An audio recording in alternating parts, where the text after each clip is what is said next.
Begin tonight with the latest on a tragic story that was first breaking last night. A local child is struck by a car and killed while riding his bike. Pinpoint News Tracker shows you where it happened on Route 102 in North Smithfield at the intersection of North Main Street. Tonight, the young victim has been identified as 13-year-old Scott Wright. Now police are still trying to determine whether the driver who struck him was at fault. Eyewitness News reporter Walt Buteau is live now in North Smithfield with the very latest on the investigation.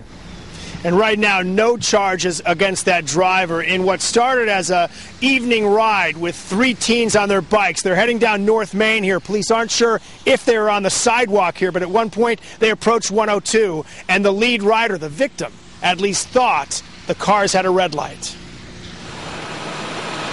Scott Wright was 0.3 of a mile from home as he approached the crosswalk on Route 102 on his bike with 2 friends right behind him.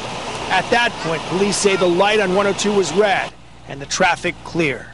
As the bicyclists traveled across Route 102, the light changed to green. The driver of the minivan was on 102 approaching the light as Wright entered the crosswalk. And I came This eyewitness tells us another vehicle was between the minivan's path and Wright. Just seen him driving across the street and a utility truck stopped, let him go, and the van just came around and smacked right into him.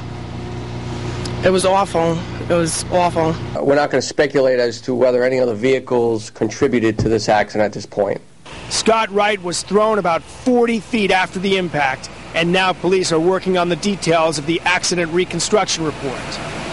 Meanwhile, Wright's family tells us he loved the outdoors, loved making people laugh, and while they'll miss his infectious smile, they say his joy for life will always be with them.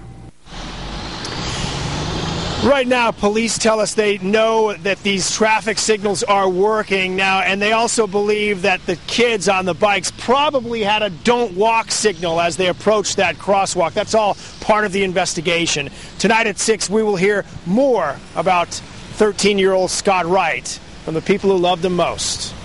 Live at the Blackstone Valley Mobile Newsroom in North Smithfield, Walt Buteau, Eyewitness News.